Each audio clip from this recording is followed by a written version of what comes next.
আল্লাহ রাসূল সাল্লাল্লাহু আলাইহি ওয়াসাল্লাম বলেন, এই কোরআনের মুখস্থ করার কারণে, এই কোরআন শিখার কারণে হযরত আলী রাদিয়াল্লাহু তাআলা থেকে হাদিসটা বর্ণিত, আল্লাহর পয়গম্বর বলেন, এই কোরআন মুখস্থ করার কারণে যেই লোকগুলোর জাহান্নাম ওয়াজিব হয়ে গেছে, জাহান্নাম তাদের জন্য আবশ্যক হয়ে গেছে, এই কোরআনের হাফেজ আল্লাহ তাআলার কাছে সুপারিশ করে 10 জনকে জান্নাতের মধ্যে নিয়ে নিবে। সুবহানাল্লাহ।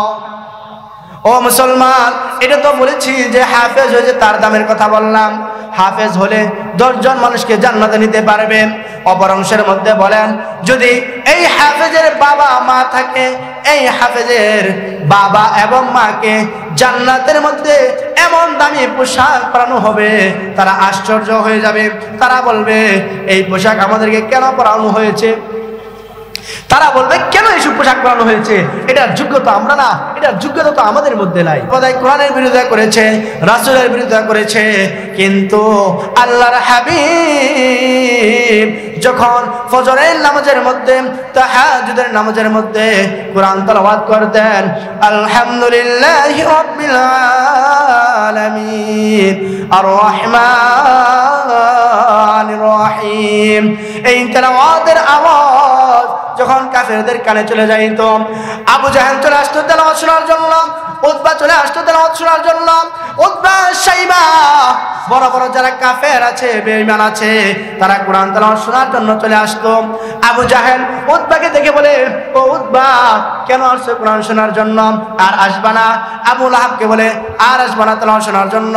শাইবাকে বলে, আর আসবা না তেলাওয়াত শোনার জন্য? আজকে তারা সিদ্ধান্ত নিয়েছে আগামীকাল তারা আসবে না। ও মুসলমান, পরের দিন যখন আসে, আবু জাহেল চিন্তা করে, আজকে তো উতবা আসবে না, আজকে তো আবু লাহাব আসবে না, আজকে তো শাইবা আসবে না, আমি একা একা গোপনে গোপনে গিয়ে মুহাম্মদের তেলাওয়াত শুনবো। সুবহানাল্লাহ। ও মুসলমান, আবু জাহেল যখন যায় তেলাওয়াত শোনার জন্য, গিয়ে দেখে উতবা আরো আগে হাজির। আবু জাহেল গেছে তেলাওয়াত শোনার জন্য, গিয়ে দেখে উতবা তার আগে হাজির হয়ে গেছে, শাইবা তার আগে হাজির। আবু জাহেল বলে, ও উতবা, তুমি বলেছিলে আসবে না, কেন আসছো? শাইবাকে বলে, তুমি বলছিলে আসবে না, কেন আসছো? শাইবা বলে, ও আবু জাহেল, তুমি তো বলছিলে আসবে না, তুমি কেন আসছো?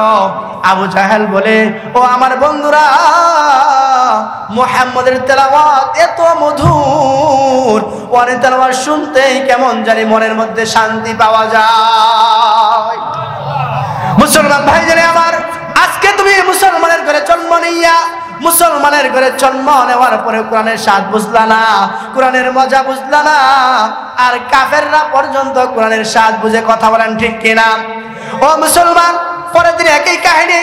আবু জাহেল বলে, আজকে আমি আমার উজ্জার কসমকে বলতেছি আগামীকাল আসবো না। লাহাব বলে, আল্লাহ উজ্জার কসম আর আসবো না। শাইবা বলে, লাত উজ্জার কসম আর আসবো না। এই কসম খাইয়া আবার তারা বাড়ির দিকে চলে যায়। পরের দিন মনে মনে চিন্তা করে, মুহাম্মদের এত মধুর তেলাওয়াত যদি আমরা না শুনি, আমাদের দিলের মধ্যে শান্তি পাওয়া যায় না, আমাদের মনের মধ্যে প্রশান্তি পাওয়া যায় না। এই চিন্তা করার পরে আবু জাহেল মনে মনে চিন্তা করে, আজকে উতবা আসবে না, আজকে শাইবা আসবে না, যাই যাই আমি একা একা মুহাম্মদের তেলাওয়াত শুনবো। সুবহানাল্লাহ। মুসলমান ভাইজানে আমার, এই কথা বলার পরে যখন আবু জাহেল আল্লাহ রাসূলের তেলাওয়াত শোনার জন্য গেলেন, গিয়ে দেখে উতবা তার আগেও হাজির। সুবহানাল্লাহ। শাইবা তার আগে হাজির। চিন্তা করে, ও উতবা, তুমি বলছিলা আর আসবা না, উজ্জার কসম খাইছিলাম আর আসবা না, আজকে কেন আসছো? তারা বলে, ওরে আবু জাহেল, মধুর তেলাওয়াত না শুনলে মনের মধ্যে শান্তি পাওয়া যায় না। এই কথাটা আল্লাহ তাআলা বলেন, ইদুল্লু বিহি কাসীরা ওয়া ইয়াহদি বিহি কাসীরা। এই কোরআনের স্বাদ যারা বুঝে তারা হেদায়েত প্রাপ্ত, এই কোরআনের মজা যারা বুঝে তারা হেদায়েত প্রাপ্ত, এই কোরআনের তেলাওয়াতের স্বাদ যারা বুঝে তারা হেদায়েত প্রাপ্ত। আর এই কোরআনের স্বাদ যারা বুঝে না, এই কোরআনের মধুর তেলাওয়াত যারা বুঝে না, যারা কোরআনের বিরুদ্ধে করে, কোরআনের বিরুদ্ধে কথা বলে, কোরআন তেলাওয়াত করতে বাধা দেয়, আল্লাহ তাআলা বলেন, ইদুল্লু বিহি কাসীরা ওয়া ইয়াহদি বিহি কাসীরা। এই কোরআনের দ্বারা অনেক মানুষ পথভ্রষ্ট হয়ে যায়, গুমরাহ হয়ে যায়। কি বলেন? পাইছেন প্রমাণ? আল্লাহ কোরআনে কি বলছেন? এই কোরআনের দ্বারা কিছু মানুষ হেদায়েত হবে, এই কোরআনের দ্বারা কিছু মানুষ কি হবে? পথভ্রষ্ট হবে। তাহলে আমাদের সমাজের মধ্যে, মুসলমানদের মধ্যে পথভ্রষ্টও হচ্ছে, হেদায়েতও হচ্ছে। কথা বলেন ঠিক কিনা? মুসলমান ভাইদের আমার, যেই সমস্ত আল্লাহর বান্দারা হেদায়েতের দিকে আসে, যেই সমস্ত আল্লাহর বান্দারা কোরআনের পথে আসবে, তারাই সফল। কি বলেন? শুধু সফল তাই নয়, আল্লাহর হাবিব বলেন, আল কাইসু মান দানা নাফসাহু ওয়া আমিলা লিমা বাদাল মাউত ওয়াল আজিজু মান আতবা নাফসাহু হাওয়াহু ওয়া তামান্না আলা আল্লাহ। চিল্লায়ে বলেন আল্লাহু আকবার। মুসলমান ভাইদের আমার, আল্লাহর হাবিব বলেন, যেই সমস্ত লোকেরা দুনিয়ার পিছনে পড়বে না, দুনিয়া অনুসরণ করবে না, পরকালের চিন্তা করবে, পরকালের জন্য চিন্তা ফিকির করে দুনিয়ার মধ্যে নেক আমল করবে। কি আমল করবে? কথা বলেন, কি আমল করবে? নেক আমল করবে। আল্লাহর হাবিব বলেন, দুনিয়ার প্রবৃত্তির অনুসরণ করবে না, দুনিয়ার লোহের মধ্যে পড়বে না, দুনিয়ার লোভের মধ্যে পড়বে না, দুনিয়ার প্রতি আকর্ষণ হবে না। আল্লাহ রাসূল বলেন, এই লোকগুলোই সবচাইতে দামি এবং সবচাইতে জ্ঞানী। সুবহানাল্লাহ। এরপর অংশের মধ্যে বলেন, ওয়াল আজিজু মান আতবা নাফসাহু হাওয়াহা ওয়া তামান্না আলা আল্লাহ। সবচাইতে নির্বোধ কারা?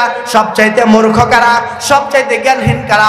আল্লাহ রাসূল বলেন, যারা দুনিয়া পাইয়া, যারা দুনিয়ার লোহের মধ্যে পড়ে, দুনিয়ার লোভের মধ্যে পড়ে, দুনিয়ার পিছনে যারা পড়ে, সর্বদা দুনিয়ার দিকে ধাবিত হয়, আল্লাহর হাবিব বলেন, এই লোকগুলোই সবচাইতে বোকার দল। ও মুসলমান, এবার সবাই বলেন, নির্বোধ হবেন না জ্ঞানী হবেন? হাত তুলে দেখান, নির্বোধ না জ্ঞানী হবেন? কোন দলে থাকবেন? ও মুসলমান, যদি আপনি জ্ঞানী হন, যদি আপনি জ্ঞানী হন, তাহলে আপনার কমপক্ষে একটা সন্তানকে হলেও কোরআন শিখাইবেন। কি বলেন? রাজি আছেন তো ইনশাআল্লাহ? কে কে রাজি আছেন? বলবেন, আমার সন্তান নাই। আপনার নাতি তো আছে। নাতি নাই, নাতির ঘরের ফুতি তো আছে। কথা বলে না, আছে না? ও মুসলমান, যাদের সন্তানগুলো হাফেজ হয় নাই, এখন আফসোস করতেছেন, কিন্তু আপনার নাতি আছে, অন্তত এই নিয়মটা করেন, আমার যদি একটা সন্তান হয়, একটা নাতি হয়, আমি এই নাতিটাকে, আমি আমার ছেলেটাকে কোরআনের হাফেজ বানাবো। ইনশাআল্লাহ রাজি আছেন তো? আল্লাহ রাসূল বলেন, বুখারী শরীফের হাদিস, ইন্নামাল আ'মালু বিন্নিয়াত ওয়া ইন্নামা লিকুল্লি মা নাওয়া। আল্লাহু আকবার। ও বান্দা, আল্লাহর হাবিব বলেন, কোন ব্যক্তি যদি একটা ভালো কাজের নিয়ত করে, একটা সওয়াবের নিয়ত করে, এই সওয়াবের নিয়ত করার কারণে তার আমলনামার মধ্যে একটা নেকি দিয়ে দেওয়া হয়। সুবহানাল্লাহ। ও মুসলমান, যে সমস্ত ভাইরা আপনার সন্তানকে কোরআন শেখার নিয়ত করেছেন, আপনার নাতিকে কোরআন শেখানোর নিয়ত করেছেন, এই নিয়তটা করার কারণে আল্লাহ তাআলা আপনাদের আমলনামার মধ্যে একটা নেকি দিয়ে দিয়েছে। সুবহানাল্লাহ। শুধু নিয়ত করছেন, এখনো বাস্তবায়ন করেন নাই, এই নিয়ত করার কারণে আল্লাহ তাআলা আপনার আমলনামার মধ্যে একটা নেকি দিয়ে দিয়েছে। সুবহানাল্লাহ। ও ভাই, আপনার মনে এইটুকু আশা করেন, আপনার মনের মধ্যে এইটুকু আশা রাখেন, এইটুকু নিয়ত রাখেন যে আমি আমার একটা অন্তত একটা সন্তানকে কোরআনের হাফেজ বানাবো, একটা সন্তানকে দ্বীনি শিক্ষায় শিক্ষিত করব, এই জন্য যাতে করে তার পিছনে কমপক্ষে সে যেন আমার জানাজার নামাজটা পড়াইতে পারে। কি হয়, আশা আছে? আপনার নাতি আর আপনার সন্তান যদি আপনার জানাজার নামাজের ইমামতি করতে পারে, এর চাইতেও সৌভাগ্য আর কিছু আছে? এই টাকা পয়সা, অর্থ সম্পদ, ক্ষমতা, প্রভাবশালী নেতাগিরি যত কিছু আছে, কোনো কাজে আসবে? কোনো কাজে আসবে?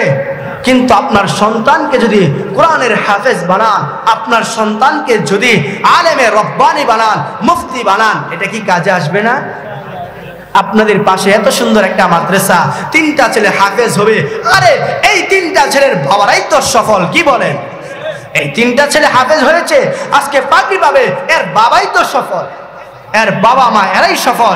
আপনার ছেলে ডিগ্রি অর্জন করে ইঞ্জিনিয়ার হয়েছে, ডক্টর হয়েছে, কোরআনের হাফেজ হয় নাই, দ্বীনি ইলম শিখে নাই, এই ছেলের দ্বারা আপনি সফল না। প্রিয় ভাইরা, সময় শেষ হয়ে যাওয়ার কারণে আমি যেই কথাগুলো বললাম, আল্লাহ তাআলা আমাদের সকলকেই বেশি বেশি কোরআন তেলাওয়াত করার এবং কোরআন বুঝে তেলাওয়াত করার এবং আমাদের সন্তানদেরকে কোরআনের হাফেজ বানানোর, হক্কানি রব্বানি আলেম বানানোর তৌফিক দান করুন।